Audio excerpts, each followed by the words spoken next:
संत योहन का सुसमाचार अध्याय 8। व्यभिचारिणी का बचाव। और ईसा जैतून पहाड़ गए। वह बड़े सवेरे फिर मंदिर आए। सारी जनता उनके पास इकट्ठी हो गई थी और वे बैठकर लोगों को शिक्षा दे रहे थे। उस समय शास्त्री और फरीसी व्यभिचार में पकड़ी गई एक स्त्री को ले आए और उसे बीच में खड़ा कर उन्होंने ईसा से कहा, गुरुवर, यह स्त्री व्यभिचार करते हुए पकड़ी गई है। संहिता में मूसा ने हमें ऐसी स्त्रियों को पत्थरों से मार डालने का आदेश दिया है। आप इसके विषय में क्या कहते हैं? उन्होंने ईसा को परीक्षा लेते हुए यह कहा जिससे उन्हें उन पर दोष लगाने का कोई आधार मिले। ईसा झुककर उंगली से भूमि पर लिखते रहे। जब वे उनसे उत्तर देने के लिए आग्रह करते रहे तो ईसा ने सिर उठाकर उनसे कहा, तुम में जो निष्पाप हो वह इसे सबसे पहले पत्थर मारे। और वे फिर झुककर भूमि पर लिखने लगे। यह सुनकर बड़ों से लेकर छोटों तक सब के सब एक एक कर खिसक गए। ईसा अकेले रह गए और वह स्त्री सामने खड़ी रही। तब ईसा ने सिर उठाकर उससे कहा, नारी, वे लोग कहाँ हैं? क्या एक ने भी तुम्हें दंड नहीं दिया? उसने उत्तर दिया, महोदय, एक ने भी नहीं। इस पर ईसा ने उससे कहा, मैं भी तुम्हें दंड नहीं दूंगा। जाओ और अब से फिर पाप नहीं करना। संसार की ज्योति। ईसा ने फिर लोगों से कहा, संसार की ज्योति मैं हूँ। जो मेरा अनुसरण करता है वह अंधकार में भटकता नहीं रहेगा, उसे जीवन की ज्योति प्राप्त होगी। फरीसियों ने उनसे कहा, आप अपने विषय में साक्ष्य देते हैं, आपका साक्ष्य मान्य नहीं है।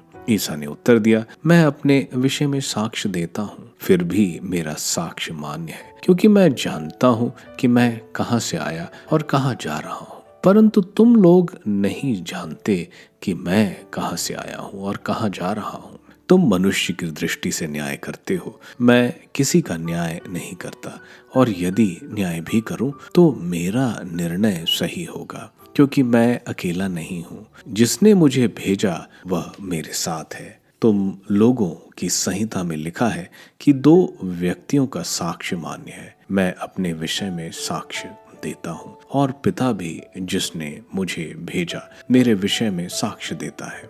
इस पर उन्होंने ईसा से कहा, कहाँ है आपका वह पिता? उन्होंने उत्तर दिया, तुम लोग ना तो मुझे जानते हो और ना मेरे पिता को। यदि तुम मुझे जानते तो मेरे पिता को भी जान जाते। ईसा ने मंदिर में शिक्षा देते हुए यह सब खजाने के पास कहा। किसी ने उन्हें गिरफ्तार नहीं किया, क्योंकि तब तक उनका समय नहीं आया था। अविश्वासी यहूदियों को चुनौती। ईसा ने फिर लोगों से कहा, मैं जा रहा हूँ, तुम लोग मुझे ढूंढोगे, किंतु तुम पाप की स्थिति में मर जाओगे। मैं जहाँ जा रहा हूँ तुम वहाँ नहीं आ सकते। इस पर यहूदियों ने कहा, कहीं वह आत्महत्या तो नहीं करेगा?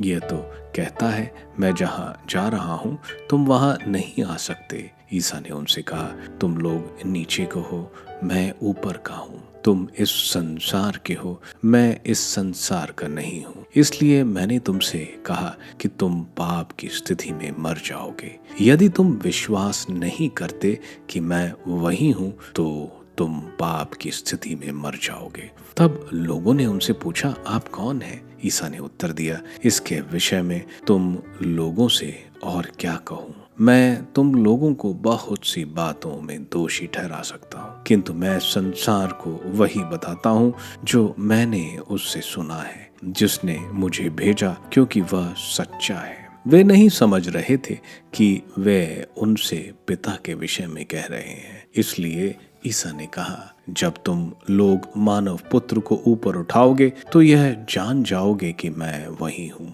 और मैं अपनी ओर से कुछ नहीं करता। मैं जो कुछ कहता हूँ वैसे ही करता हूँ, जैसे पिता ने मुझे सिखाया है। जिसने मुझको भेजा वह मेरे साथ है। उसने मुझे अकेला नहीं छोड़ा, क्योंकि मैं सदा वही करता हूँ जो उसे अच्छा लगता है। बहुतों ने उन्हें यह सब कहते सुना और उनमें विश्वास किया। सत्य तुम्हें स्वतंत्र बना देगा। जिन यहूदियों ने उनमें विश्वास किया उनसे ईसा ने कहा, यदि तुम मेरी शिक्षा पर दृढ़ रहोगे तो सचमुच मेरे शिष्य सिद्ध होगे। तुम सत्य को पहचान जाओगे और सत्य तुम्हें स्वतंत्र बना देगा। उन्होंने उत्तर दिया, हम इब्राहिम की संतान हैं, हम कभी किसी के दास नहीं रहे।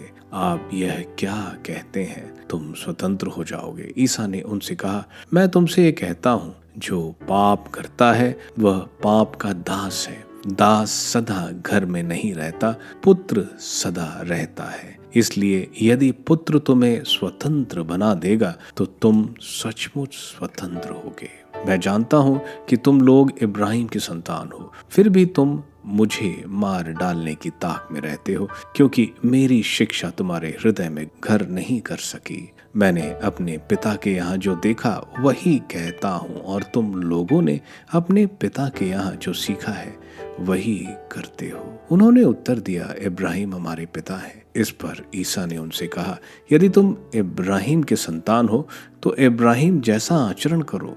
अब तो तुम मुझे इसलिए मार डालने की ताक में रहते हो कि मैंने जो सत्य ईश्वर से सुना वह तुम लोगों को बता दिया।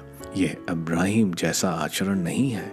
तुम लोग तो अपने ही पिता जैसा आचरण करते हो। उन्होंने ईसा से कहा, हम व्यभिचार से पैदा नहीं हुए, हमारा एक ही पिता है और वह ईश्वर है। यहूदियों का पिता। ईसा ने यहूदियों से कहा, यदि ईश्वर तुम्हारा पिता होता तो तुम मुझे प्यार करते, क्योंकि मैं ईश्वर से उत्पन्न हुआ हूँ और उसके यहाँ से आया हूँ। मैं अपनी इच्छा से नहीं आया हूँ, मुझे उसी ने भेजा है। तुम मेरी बातें क्यों नहीं समझते? कारण यह है कि तुम मेरी शिक्षा सुन नहीं सकते। तुम अपने पिता शैतान की संतान हो और अपने पिता की इच्छा पूरी करना चाहते हो। वह तो प्रारंभ से ही हत्यारा था, उसने कभी सत्य का साथ नहीं दिया, क्योंकि उसमें कोई सत्य नहीं है। जब वह झूठ बोलता है तो अपने ही स्वभाव के अनुसार बोलता है, क्योंकि वह झूठा है और झूठ का पिता है। मैं सत्य बोलता हूँ, इसलिए तुम लोग मुझ में विश्वास नहीं करते। तुम में से कौन मुझ पर पाप का दोष लगा सकता है? यदि मैं सत्य बोलता हूँ तो तुम मुझ में विश्वास क्यों नहीं करते? जो ईश्वर का है वह ईश्वर का संदेश सुनाता है। तुम लोग इसलिए नहीं सुनते कि तुम ईश्वर की संतान नहीं हो। ईसा और इब्राहिम। यहूदियों ने ईसा से कहा, हम सच कहते हैं कि तुम समरी हो और तुमको अपदूत लगा है। ईसा ने उत्तर दिया, मुझे अपदूत नहीं लगा है, मैं अपने पिता का आदर करता हूँ।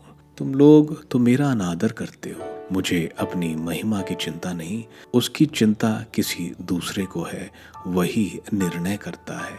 मैं तुम लोगों से यह कहता हूँ, यदि कोई मेरी शिक्षा पर चलेगा तो वह कभी नहीं मरेगा।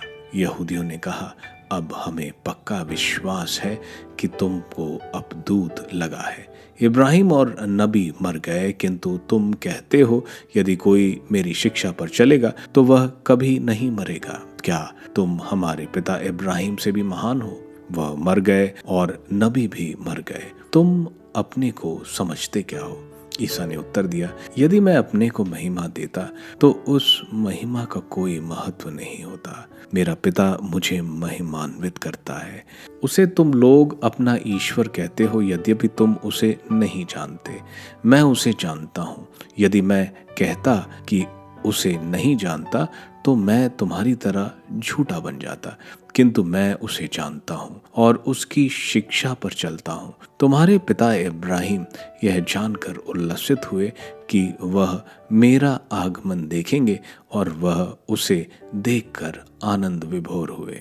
यहूदियों ने उनसे कहा, अब तक तुम्हारी उम्र 50 भी नहीं है, तो तुमने कैसे इब्राहिम को देखा है? ईसा ने उनसे कहा, मैं तुम लोगों से कहता हूँ, इब्राहिम के जन्म लेने के पहले से ही मैं विद्यमान हूँ। इस पर लोगों ने ईसा को मारने के लिए पत्थर उठाए, किंतु वह चुपके से मंदिर से निकल गए।